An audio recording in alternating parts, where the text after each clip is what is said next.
My name is Dana Yip. I'm interviewing Mr. Ray Gareau. Gareau.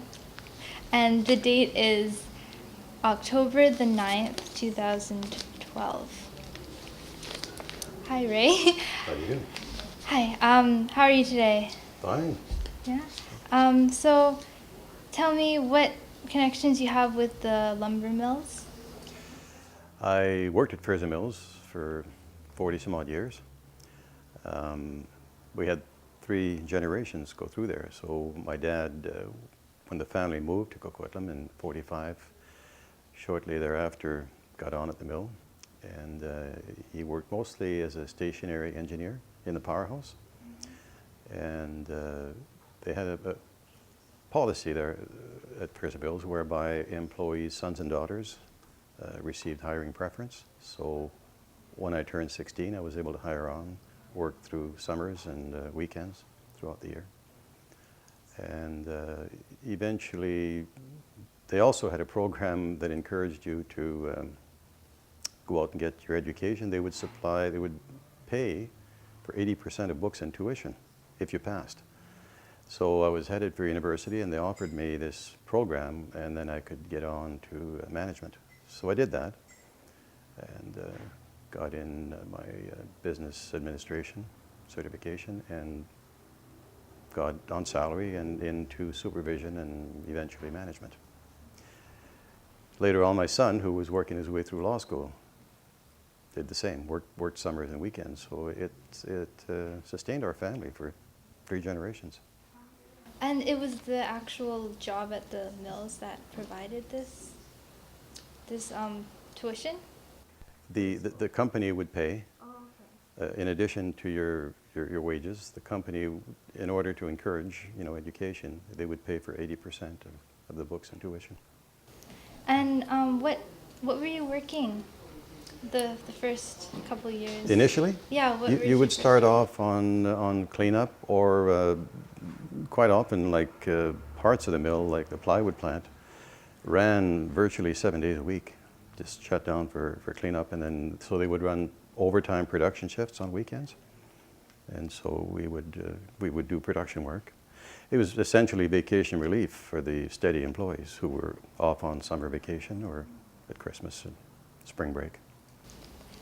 Was it dangerous? Could be, although in the 40 years that I was there were no fatalities. There were certainly some serious injuries, but there have been in past years fatalities. But yeah, if the safety program was quite prominent, we, as managers and supervisors, were involved in safety training all the time. So you grew up here in Coquitlam, and what was your earliest memory?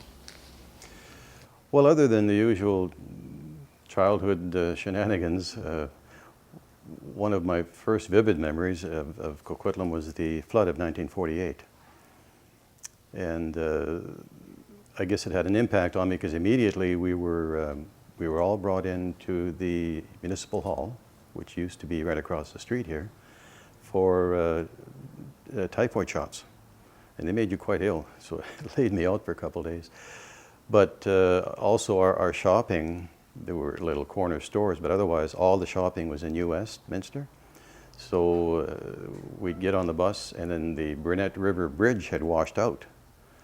And then they built this little suspension bridge, so it was quite an adventure. You would get off the bus, go over this little swinging bridge, and then back on the bus, through a fair amount of water on Burnett Street in front of the BC Penitentiary, and then into town. So it was quite an undertaking throughout that. It affected the mill, of course. It shut it down for a while. And, well, all these wooden sidewalks were floating all over the place. But it was a massive flood. And the men were employed sandbagging and doing what they could to cope with it. Did you have a hand in helping with the sandbags? I was too young. Oh. I was too young, yeah. Can you tell me more about your childhood shenanigans? Well, Not too far from here, there's Begin Street, just a few blocks down. So in the wintertime, this just about every winter, there was enough snow. We would start right at the very top at Thomas Avenue on our sleds and just go shooting all the way down Begin. We would station somebody on Burnett Street just in case a car might happen along, which was so infrequent. But just to be on the safe side, somebody would be waiting there, and then we'd zoom all the way down across Burnett and into that, what is now, it's a condominium. I'm not sure of the name. But anyway, that was one of our adventures in the wintertime. I recall fishing in Mill Creek. The trailer park is now on Mill Creek Village. That was a good fishing spot. Schoolhouse in Burnett was a great spawning area for salmon. You could see them by the hundreds there. And Burnett River was quite a famous steelhead stream. It was excellent fishing there. So we did a lot of that as kids. Where did you attend school? Initially at Our Lady of Lourdes, which was the Catholic parochial school. That was interrupted in 1951, I believe, 51, 52. They had what they call the strike. There was a dispute between the Catholic schools and the province because of funding. And they were being told, well, there are public schools, so midterm they shut it down and said, okay, we were marched over to the school board on Alderson. That's where the main offices were, and our parents and the school board people said, okay, here they are, take them. So overnight, all these kids were dumped into the public school system. And to their credit, the teachers handled it well. They immediately meant shift work, shifting for everyone. So I did, this was in about April. So I finished the school year at Millside School. Following year, I went up to Austin Heights, which is at the corner of Nelson and Austin, it used to be. And from then on, then at the end of that school year, they called off the strike and we resumed into our paraschools. From there, St. John's College in Edmonton, and my grade 11 and 12 at Notre Dame High School in Vancouver, where I met my wife. What year did that strike happen? It's either 51 or 52. I'd have to go back and check. I can get you the exact date. Did you have any memorable experiences with teachers or other students while at school? Any specific one that jumps out at you? The lay teachers, like initially there were the nuns, the sisters, who taught, and the lay teachers were quite a dedicated group. They were qualified and took less pay, so it was kind of a vocation for them to come and teach us. And some of us were a little bit wild. I'm sure we were a handful, but I've got good memories of them, both men and women, who dedicated their time and talents to teach us. Is there, did you have a special friend and closest friend throughout your school years? Yeah, you have your buddies that you hang around with. One of our favorite things to do was to hop on our bikes and pedal down to Colony Farm. Now, it was known as Crease Clinic, but it was the provincial hospital for the mental hospital. They called it Crease Clinic, Essendale. And they produced all their own food. There was a farm nearby called Colony Farm, and the patients worked there, and it was never dangerous for us. You know, we befriended them, and they were good to us, and showed us around. They had, besides the farming, there was an agricultural section. They had all kinds of farm animals that they would teach us about, because we weren't really raised on the farm, you know. Booth Farm was down in that area, in Booth Flats. It was a different time. You know, none of the streets here were paved. I think Austin Road was one of the first to be paved. We had, of course, no TV until the early 50s. The Iceman came to bring blocks of ice for your ice box, no fridges until later on. And the wood came from Fraser Mills. Everybody had wood burning stoves. Everybody had gardens. That's where they made their own produce. Yeah. Sorry, they made their what? They grew their own vegetables. Oh, so gardens, okay. Yeah. Did you have a garden too? Oh yeah, a large garden. It's part of our job. Get out there and do the weeding. So large yards? Too? For the most part, yes. Yeah. Just, you know, everyone I knew certainly had ample room for quite a large garden, yeah. So you met your wife in high school? I did. In Vancouver? Yeah. Can you tell me about it? I was in grade 11, and we had a carpool coming from Coquitlam, and 4 or 5 of us traveled every day.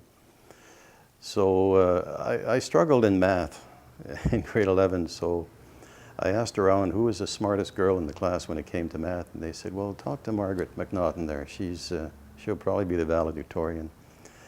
So I was, of course, fluent in French, so I offered to do her French homework if she would do my math. So the French took me all of 5 minutes to do, and she helped me with the math, and then we kind of hit it off, and I call it a marriage of convenience.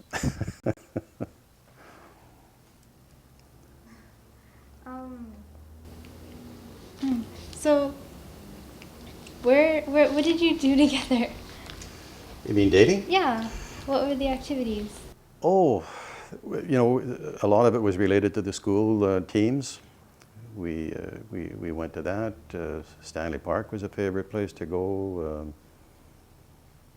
Beaches, movies. This was probably, I don't think the movie theater here was still there then. It was initially Sam's Theater, and then afterwards it was called the Academy Theater. But that was in my younger years. But we did, you know, movies. That was a popular thing to do. And whereabouts did you live? We lived initially on Thomas Avenue, not too far from here. So if you go straight up Begin Street, it would run right into our driveway on Thomas. There's now a large duplex there. You were asking about larger yards. We did have half an acre of land, so eventually we built a new home on Hammond Avenue, which was just in the back.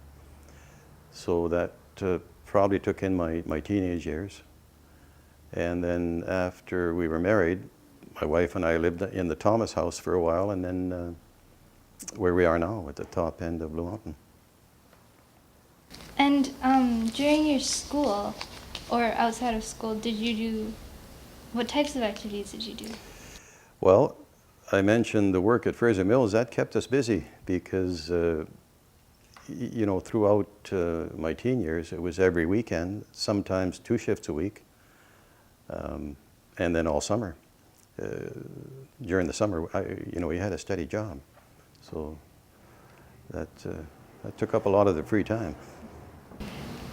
In school, did you join sports or join clubs?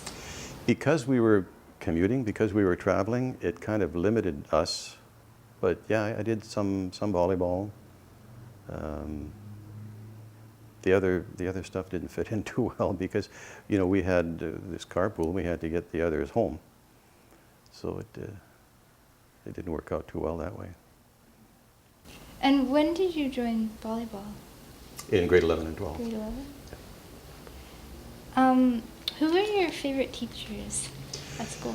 Notre Dame had the same mix of sisters, religious sisters, and lay teachers. And one well-known character that sticks in my mind was Cal Murphy. So he was a teacher there, and he was in charge of the football program. And Cal had a close association with the BC Lions. So he would arrange to bring half a dozen or so of the Lions to play floor hockey with us. And we were just in awe when these giants came into the school gym and would play floor hockey with us. We didn't win too often, but but it was a highlight to see these guys come in. We worshiped them. This was also during your grade 11 Grade 11 year? and 12, yeah. Yeah, the games were played at Empire Stadium when the Lions played, and Notre Dame was located just a few blocks up off Renfrew, so it was a 10-minute walk. Did you ever get tickets to go see one of their games? Occasionally we did. Oh yeah. Yeah, we were fans. In the end zone, it was not a covered stadium in those days, but yeah, we took in a lot of Lions games. Which was your favorite game? It's not so much the games that stand out as the players, the quarterbacks that came through, and Mike Kasich, big lineman. You remember the players more. So you have a favorite then? Not a favorite, no. Oh. No. Which No, ones? You just cheer for the team, and it's an interest that carries on to this day. Have you ever met any of the players other than the No, school? once I left the high school, then our connection was severed. Oh. We didn't get to see them, and Cal Murphy went on, of course, to coach in the CFL.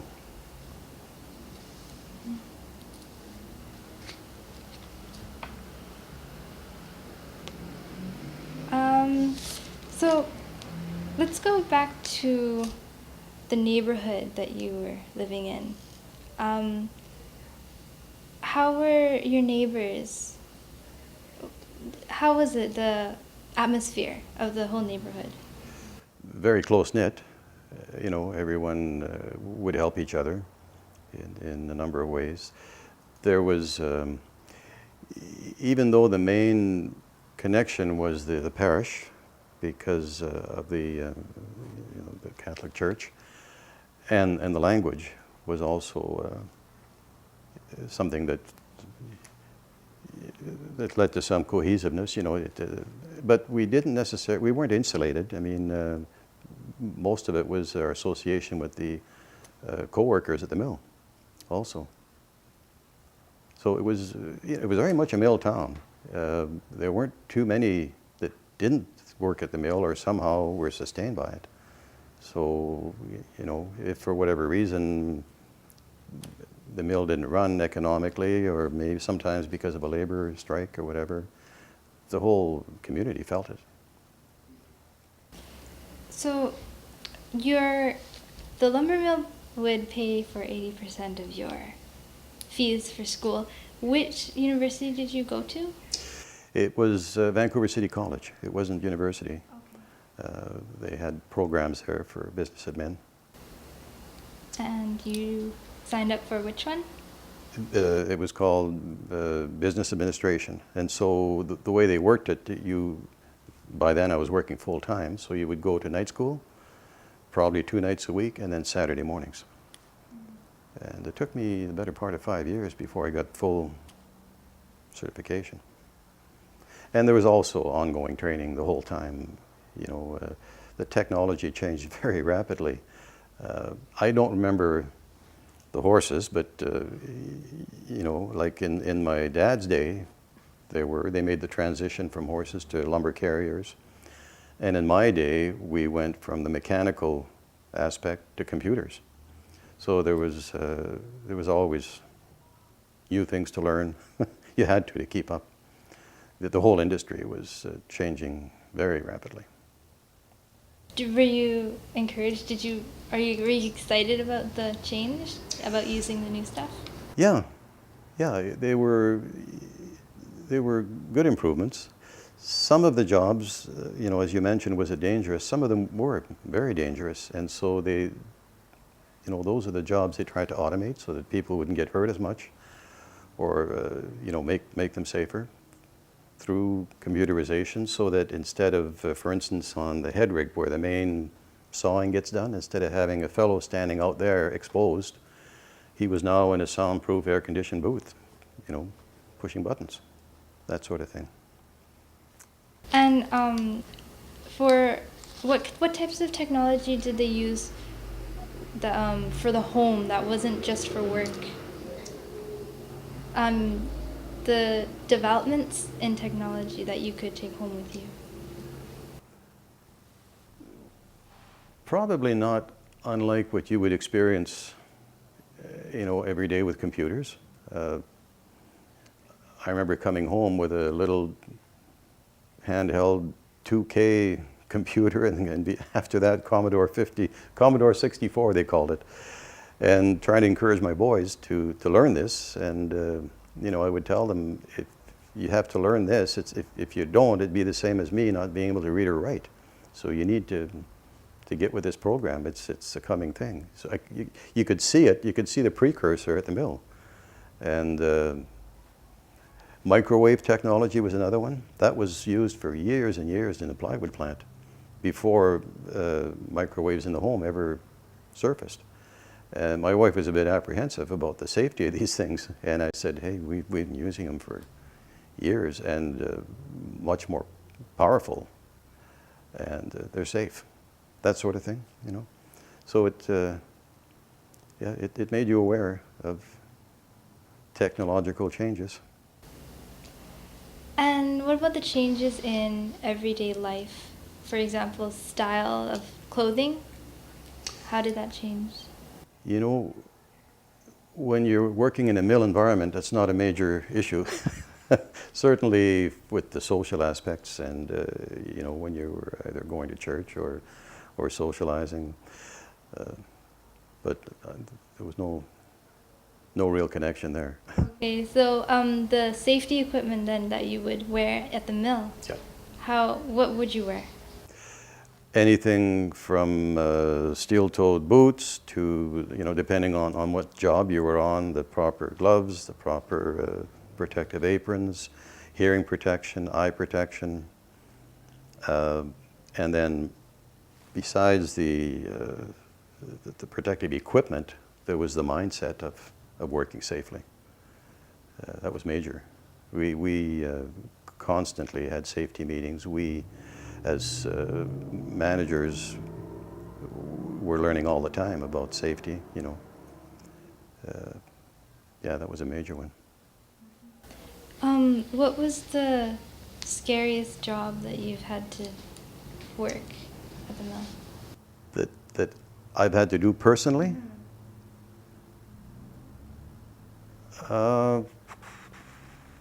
We had to work around those powerhouse boilers with extreme heat. Scariest probably would be around the big front end loaders that handle the logs. They could lift up to 50 tons of logs,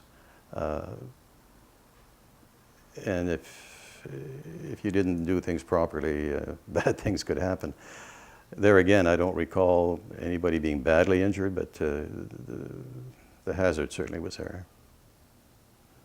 The big crane, the big bundle crane that lifts the logs out of the river, collapsed once. Fortunately, no one was hurt, but the crane let go and ended up in the Fraser River. So that was a bit of a mess. Expensive to fix? Very expensive. And of course, when you can't lift the logs out, the mill can't run. So it took several days to get going. So was the company getting behind on orders and shipments then? Yeah. There's always, an inventory, whether it's dryland storage for the logs or the lumber that's already been processed, but still, we were under, It depended on the order file, but when you lose 4 or 5 days production, yeah, it's not good. Did you travel much for work or at all? Yes, well, yeah. Certainly up and down the coast, Pacific Northwest, we had the big forestry show in Portland. Probably some of the longer trips I took was, eventually Interfor bought the mill in 1991, and their main markets were in Japan. So I did make a trip to Japan that was really educational. The Japanese are very demanding in so far as grades go, and if you can satisfy that requirement, you have good customers. And until I went there, it really didn't sink in as to why they were so demanding. But then once you see their methods of construction and their mindset, it's certainly worth the trip. Another one we took, they had an exchange in Finland, so it was called the Wood Safari. So we would send a contingent over there, learn how they did things, and then in return, a few months later, they would send some of their people. And I suppose the analogy I would use is when our hockey team played the Russians in '72, they thought they would just walk away with the whole thing, there'd be no competition. We went over to Finland thinking that we knew quite a bit, and we came back very humbled because they were quite a bit ahead of us in technology, in the way they harvest the wood, process it. We learned a lot. And we weren't quite as haughty on the flight home. And so we were anxious then to implement what we learned and to show them that, we were trying to catch up. So what kind of things did you bring back to the mill? From this particular trip? Yes.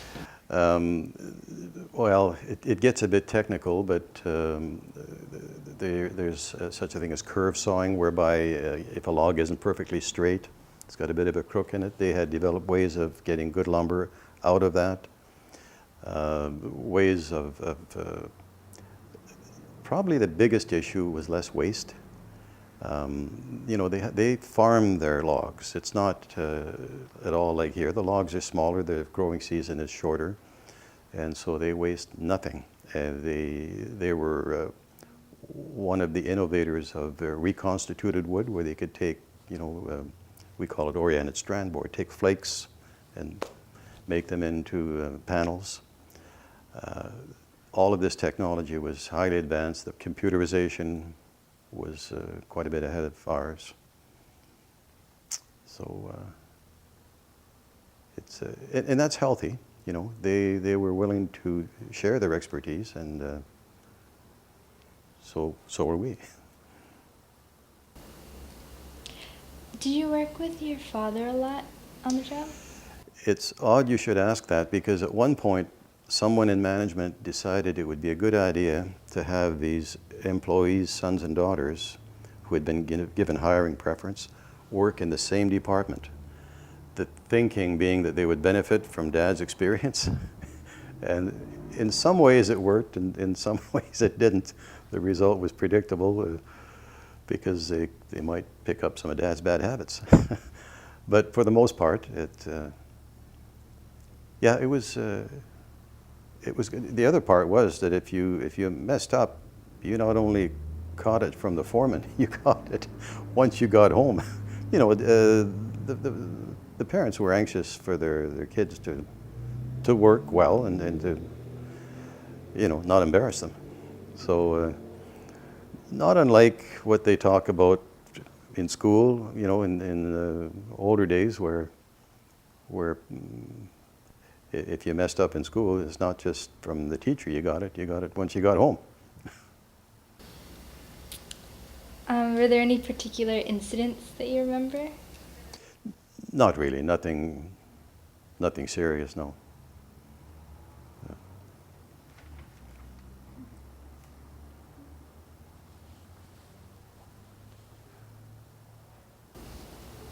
So, You said that where you travel for work, you would also get people coming to Coquitlam? It was one of the programs.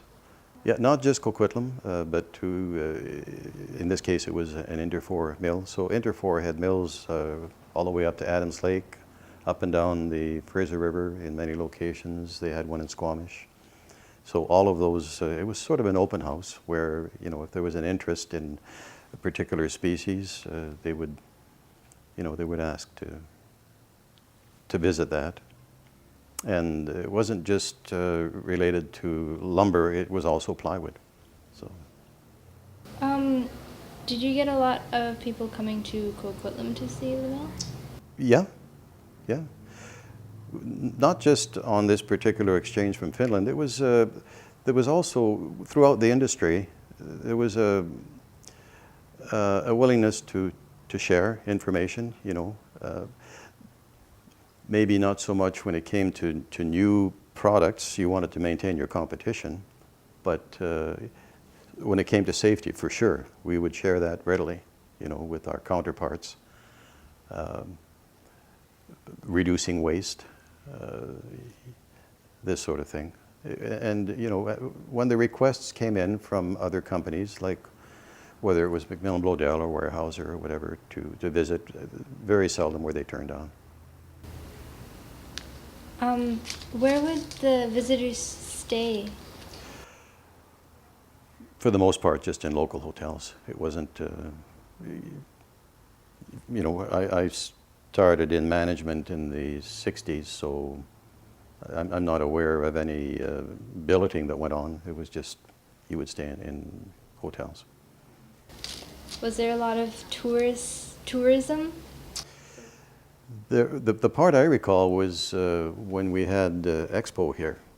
So we supplied a lot of the wood for that, and there were quite a few visitors prior to that, because there were all these pavilions being built. So they would come, see what we were able to offer, and we would put in bids on whatever they had in mind. So yeah, in the years leading up to Expo, we had a lot of visitors.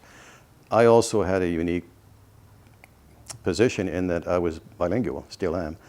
So any visitors from Europe who were French-speaking or from back east, I was able to, you know, take them around, give them an orientation in French. So that was handy. Was this Expo 67? No, Expo 86. 86 in Vancouver. Do you remember Expo 67? I didn't go. I wish I had. My parents went, but no, I never did go. I remember this great big stadium they built, and took years afterwards to pay for it. But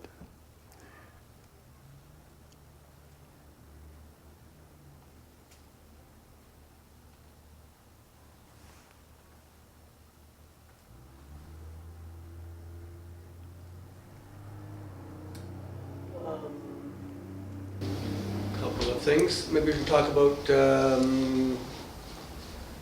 before we leave Fraser Mills, maybe talk a little bit about the history of Fraser Mills, like what a good earned wage would be in those days. They were the major employer, I guess, and paid fairly well, but if we could just talk a bit about what that actually looked like in those days. trying to think back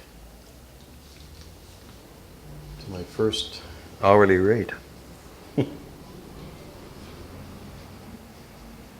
My own experience, or Sure. going back in history, because there was a different rate before my time. There was a different rate for single guys, married guys, ethnic groups paid less. Yeah, let's start with that, maybe in your father's time, what it was like, and then through your time. Oh, okay, sure. Just Sure, you can tell her and I'll... oh, okay. So my recollection was that when I started in 1958 as a laborer, the wages were probably about $2.25, $2.30 an hour. I'm a little foggy on that, but I remember Dad telling me that when he started, there was a certain rate for married men. And I say men because the ladies really didn't get into Fraser Mills until World War II. And then because the men were off into the services, by default they needed the ladies to go into the mill. And they were excellent in the lighter work in the plywood plant. And so that's when they first were hired. So the ladies made somewhat less. Single men made less, and I'm told there was even a reduction depending on which ethnic group you belong to. It was quickly rectified. By the time I was hired, it was called equal pay for equal work. And so it depended on the job you did. So the more skill you had, or whatever requirement, if you had a trade, it paid accordingly, but there was no distinction made. You were paid according to the job you were doing. And your wage was $2 and... Yeah, I still have some of my paychecks that I could dig out, so I could be a little more accurate with that. But the wages didn't, jump up. When there were raises, it wasn't dramatic. And usually it was brought about by the union demands.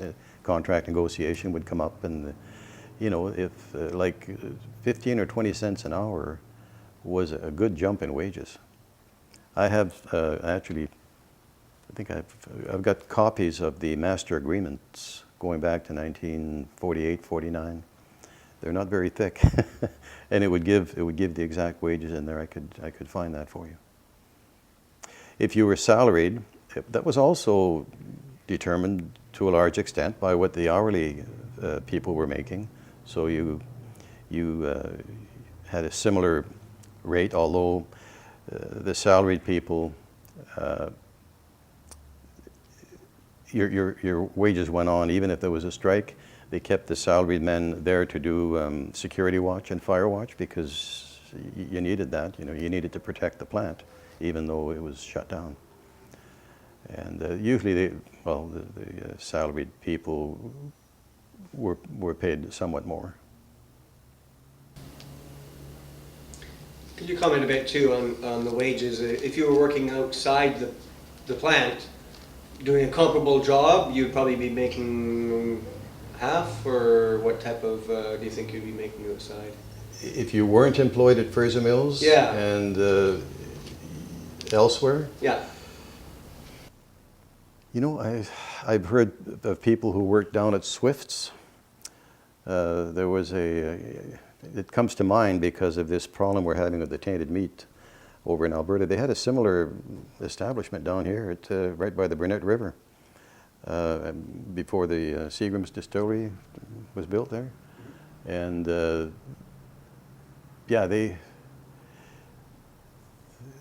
I suppose they made somewhat less.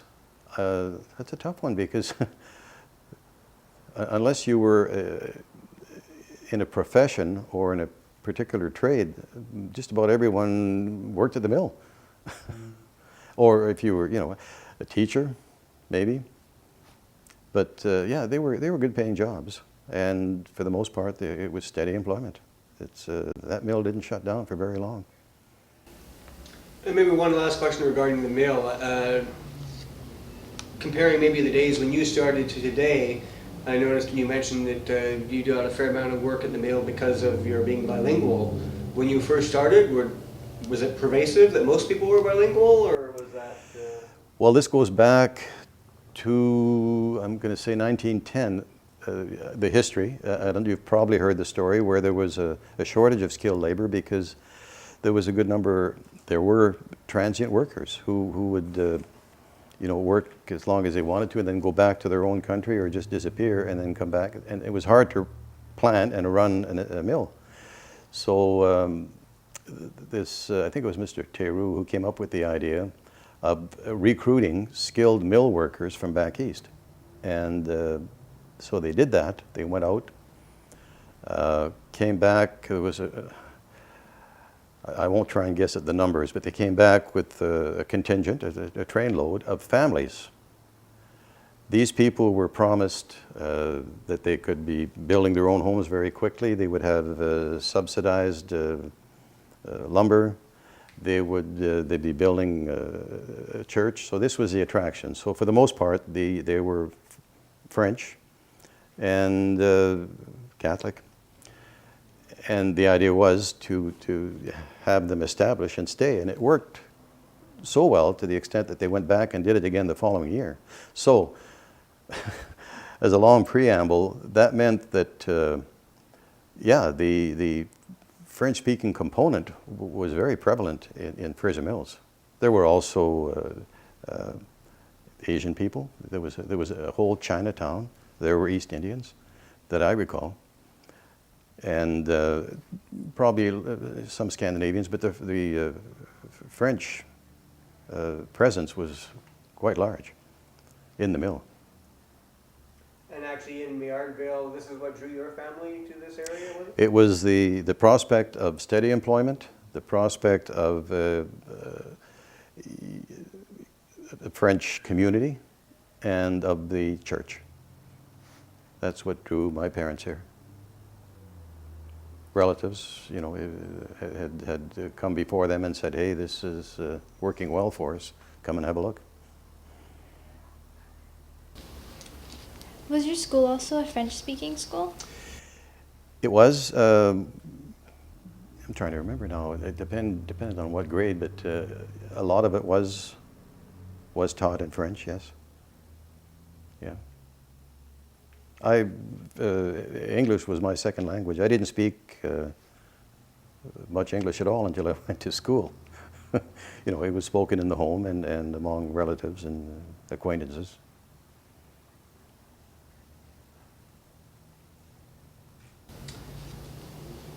Maybe a little on the family history surrounding Burke Mountain would be good as well. Burke Mountain became quite important to us. I call him uncle, but he was actually a cousin, René Gamache. It was his dream to see that area develop. René was on council. In those days it was a municipality, so he was an alderman, and for something like 18 years. And he promoted Burke Mountain as a recreation destination, and over the years convinced the powers that be in Victoria to allocate, I think it was a lease arrangement, so that Coquitlam was leasing this property from the province, and built a little ski village. So I don't know exactly the numbers, but there were several dozen cabins that were built. And initially it was the Scouts. It was the French Scouts.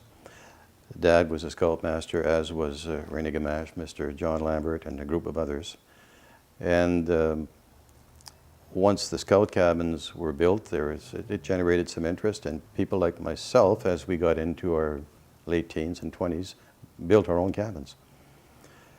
It was pretty rustic, because first of all you had to pack everything in and build them, and then it was just whatever propane lights you could rig up, and there was no indoor plumbing, but it was a great place to go. We could be up and inside the cabin in just over an hour.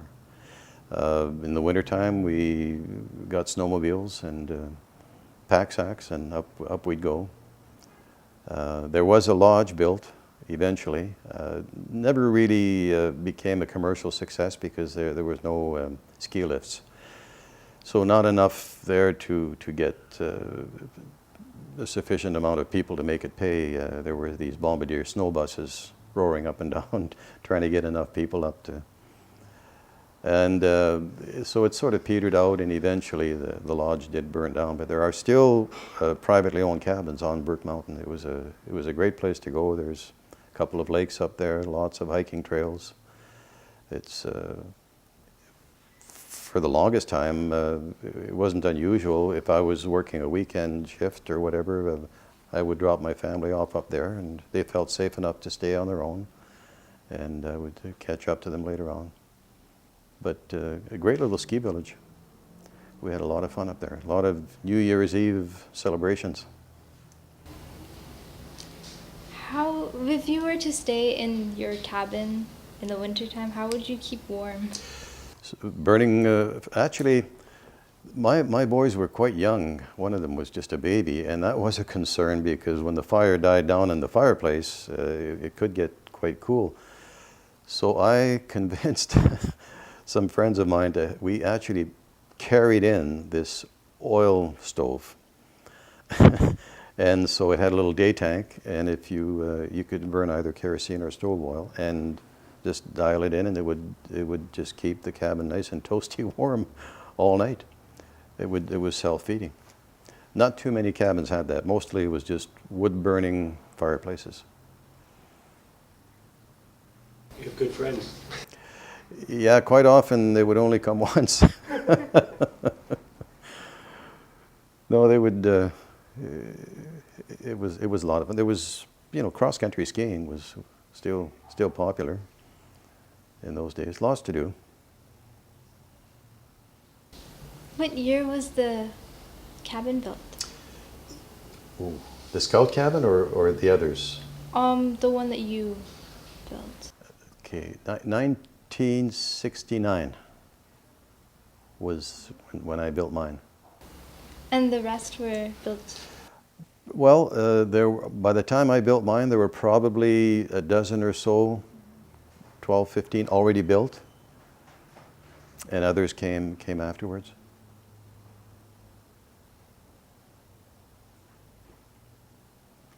Were you a big skier? I wasn't a great skier. We enjoyed the cross country. We would take off with packs on our backs and just, none of the trails were groomed, of course. But before I was able to get a snowmobile, that's how we would get up there. We would strap sealskins to the bottom of our skis to get the grip in order to climb the 5 miles from the parking lot up to the cabins.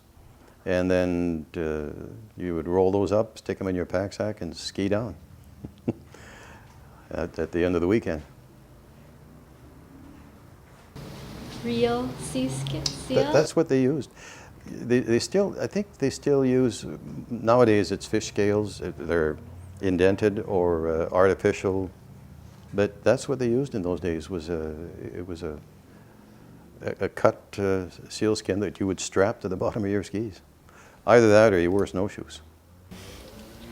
Do you buy the seal skin in the store, or do you have to skin it yourself? No. No, it was something they sold in the ski supply stores. Do you snowshoe? We still do. Actually, the snowshoes they have now are wonderful. We used to have to make our own. You'd get this conduit pipe and bend it and use poly rope, but these high-tech ones are so light. We have a place up at Paul Lake near Kamloops, and that's one of our favorite activities in the wintertime is just go snowshoeing. I wish that I had those when we were younger, because you either made your own with, like I was saying, we call them bear paws, or else you bought these great long rackets that were cumbersome and awkward to walk with. But and then of course once we had the snowmobiles, that was very handy. Did you ever get lost up in the mountain? We never did, because I started hiking up there from the time I was a scout, but we did get involved in search and rescue a lot. We were often called upon to assist, if someone got lost, and it happened quite a bit. People would, wander off and not know that the fog could roll in no time, and they'd get disoriented. So we did a fair amount of search and rescue. We had our own little association, and when the lodge was built, they asked us if we would look after that part of it for the ski patrol.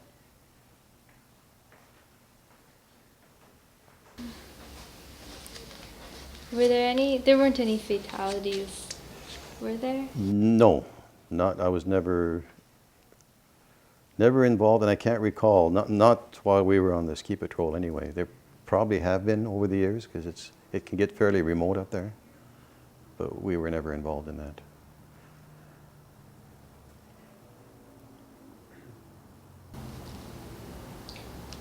We've got about 5 minutes left on tape. Maybe you could ask him a bit about his interest in music and the local organizations he's working with. You worked with local organizations? It's volunteer. When I retired, I wanted to resume an interest I'd always had in music, so I bought a decent guitar and joined the Jammers group. So they're attached to the Bellage Club, the seniors club, up the hill here. And I don't know how long they're. Johnny Lambert and a few of them formed that, I'm guessing probably something like 15, 17 years ago. Anyway, I joined. And we have been entertaining for local festivities, certainly at the Festival du Bois. Every year we're front and center there. We've also played in the seniors' residences. We've played at Fort Langley. So it's a neat way. We gather every Wednesday morning and do jam sessions. And it's a nice way of sharing an interest. And there's everything from what you would call traditional music with the fiddles and banjos and guitars and keyboards. So it's a good mix of music. A lot of it is the music that I grew up with, but there's some blues, country, western, you name it. When did you first get did you practice music in your younger years as well? Yeah, I did. I'm guessing I would have been probably 12, 14. I took guitar lessons. During my working years, I never really had the time to devote to it. It's like any other interest, whether it's golfing or anything else, you have to work at it, to keep at it to be any good. So I just kind of had the guitar on a shelf there for a long time. But it's nice to have taken it up again. It's a good pastime. And we even up at the lake where we are now, we do our little jam sessions around the campfire. What were your greatest musical influences when you were younger? In those days, people made their own music. So I guess my recollection goes back to Christmas time, and there were a lot of parties. These relatives of mine liked to meet and party, and so it was a different aunt or uncle or every weekend, right from mid-December on through after New Year's. So we would gather, and anyone who could play an instrument would bring it. And there were some very talented musicians. So it was, I guess you would refer to it as ethnic music or folk music. So fiddles, guitars, accordions, and a lot of singing. Most of it in French because of my relatives, but not exclusive to that. So, and then on my wife's side, she's Irish descent, so the Celtic is very important to her. So I try and learn some of that to when we get together with her relatives. Do you listen to radio a lot? Well, nowadays it's you can get a lot off the computer. So iTunes, I'm learning. That's where you can. It's so easy now to download if you have an interest and you want to know the words to a song or download the whole thing. It's readily available. How about in the 50s and 60s? Did you have a radio? Yep, yeah, and that's like our first TV was probably mid 1950s. Before that, it was radio, but that's where you got your music. And then if you could afford it and you could make your way in the New West, you would buy the record. And I have to admit, I go back to what they call 78s, and then they had the big 33 RPM, and then the smaller, they looked a lot like the CDs nowadays. I don't know if you've seen those, but you bought the records, yeah. And I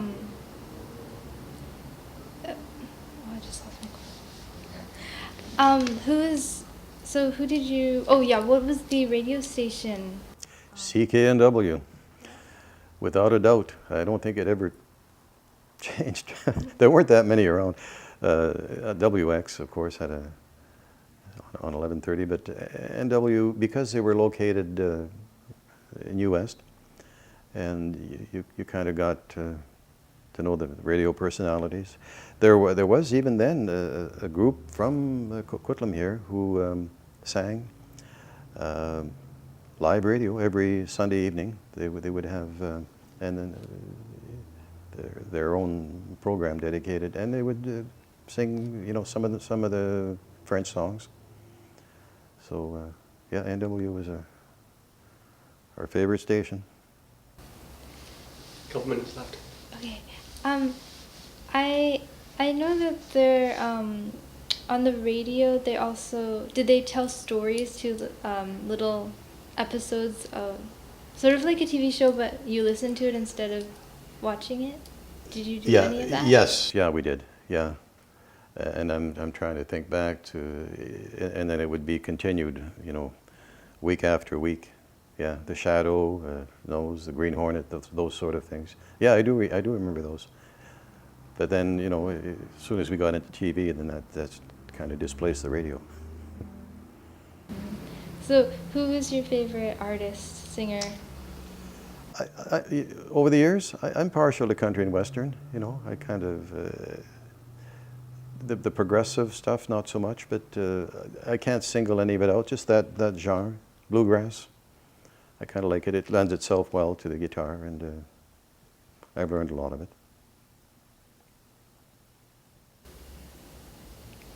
Okay. Okay. I think we're done.